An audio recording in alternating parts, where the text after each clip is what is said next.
Removing a user from a SharePoint site is very simple indeed. We're going to go back to our site actions, site permissions, and we've got to figure out where they are. And sometimes that's a little more difficult than you might imagine, because you could find a certain user being in both the members group and the owners group and the visitors group. If a user is in more than one group, they'll get the maximum allowed. So you want to be careful when a user might be in different places.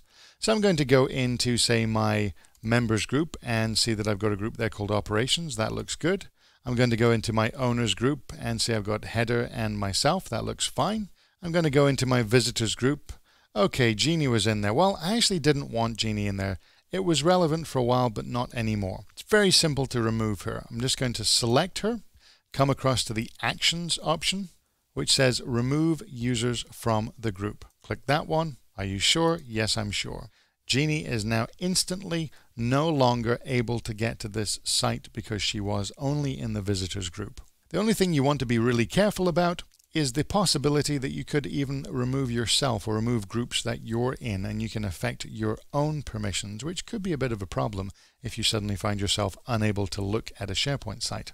Now, as a general rule, I don't add individuals to most of my security groups. I find it's acceptable in the owners group because there should never really be that many people in the owners group, so it's often easier to manage at that level.